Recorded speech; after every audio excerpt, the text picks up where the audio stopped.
Hello again. This is Sean here talking about owning a school in Japan. So today I would like to talk about what kind of person should open a school in Japan.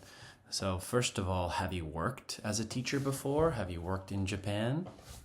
One thing that's important is that you like the job. When I first started working as a teacher in Japan, I really didn't mind the job at all. In fact, I really liked it. I looked forward to going to work every day. I looked forward to talking to many kinds of people, to playing with the kids, and interacting with the staff and the parents sometimes of the kids. And yeah, I found it really enjoyable. I really liked the job. And when you first come to Japan, the job itself wasn't that difficult. I worked for a pretty big company. The contract was only 6 hours a day. You start working at around 3 o'clock in the afternoon and work till 9. And so, yeah, first you have to like the job. Second of all, are you good at the job?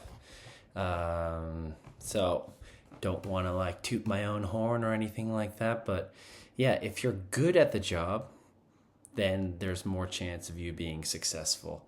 So, you can probably judge yourself. Are you good at it? Do the staff give you kind of compliments on how you're teaching? Do you feel good? Like, I did a good lesson. Uh, Most of the time when you're doing lessons, of course, there'll be the odd lesson where things didn't really go that well. There's problems or, a lot of the time it's not even your fault. It's the kid's fault. Don't blame yourself. It's just the kid's fault. Bad kids, bad parents, bad area. Yeah, but so if you're good at it, you get good feedback, and then you should consider opening up a school. Another thing is having someone that can help you with the Japanese end of it. So if you have a girlfriend or a wife or someone that can help you on that end. So when I came to Japan for the first 3 years or so, I was studying my butt off and just studying. And in 3 years, I managed to get the level 1 of the JLPT.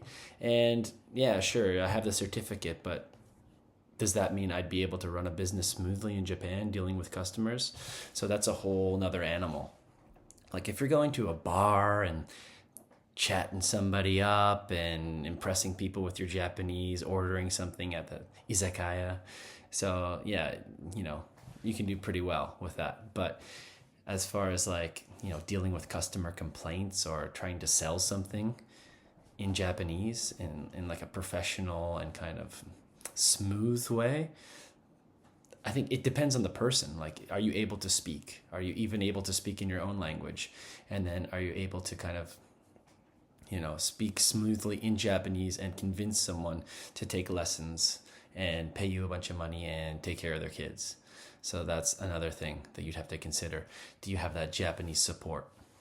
Mind you, you could find some staff to work for you, but even that's a whole nother story, finding reliable people to work for you. Not that there aren't reliable people out there. Like the Japanese staff that we have are the most reliable people that I've ever encountered in my working years, like in Canada at part-time jobs. But a lot of the staff that will be interested will be women, younger women, and more often than not, they will, get married. This has happened a few times from experience. They'll get married and they'll have kids, and then that's it. You'll never see them again. Well, basically they're starting their own life. They work for you for a little while and then they're moving on, and that's okay. But yeah, you're going to need the Japanese support. Another thing is, are you willing to grind it out? So before we even opened our school, while I was working at a different job, my wife and I, my girlfriend at the time, on the weekends, we would open up lessons at a community center. And there are tons of them around. You can rent out space. And what we did was we'd hand out flyers at the station. I would put on my guitar and start singing ABC song. If you're happy and you know it, clap your hands. And while I was doing that, my wife would hand out flyers advertising the events that we'd have. And we'd have, at first it was just 2 a month on our days off. And then I think it ended up being 3 a month. And what would happen with that is we'd have 2 different levels. We'd have like the baby class, all kids, and baby class, and then we would have the kind of a little bit, older kids. And we pick a theme for each month. So this one month would be colors, and the next month would be whatever, animals, which ended up working out because when I did open up the school, I made my own curriculum for the really, really small kids. And I had all the ideas and all the vocabulary and everything already decided before we started the school. So that worked. And after the year of doing that, which meant that, we would only have 6 days off, 1 day off a week. Because the other day would be, doing the events, and that day was pretty much shot. So we'd have 1 day off a week, and so it's a grind, basically, a super grind. And other times we'd be spending, handing out flyers at the station. So when everything was done, what we did was we had like a pitch, basically. So in the last lesson, whether they liked it or not, after the lesson we would pitch our school and where we were opening and the prices and why they should come and take lessons with us. And thanks to that, when we first started, we had a good chunk of kids that wanted to start up with us. So we had around 30 kids when we first opened, which is better than some schools. And once you get past that 30 kid threshold, that's when you're going to be able to start, making a living off of it. And even after that, so I continued to work in my regular job for 1 year while doing the school. Not full-time, but as in the mornings as a dispatch kindergarten job type deal. And that was pretty intense. I would work in the mornings, come home or come back to our school, take a nap usually, and then have classes after that. And you know what? I kind of missed those days. They were busy, the morning was busy and I'd be drained from working at the kindergarten. But other than that, there wasn't so much, prep. We didn't have as many classes as we have now. And so year after year, it would kind of build up and we get more students and more students. And now it's at the point where I'm here by myself and I have basically more students than I can even handle. So we have to hire somebody, but then that's a whole nother thing. It's really difficult to find someone who's willing to work as hard and grind it out as much as you are. So yeah, basically those are the requirements if you're going to want to start your own school. You have to have some Japanese level.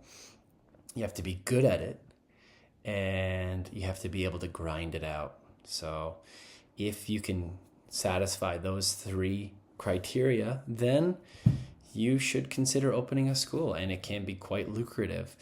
But I don't know. It depends on your personality as well. Are you are you a grinder? Can you do that?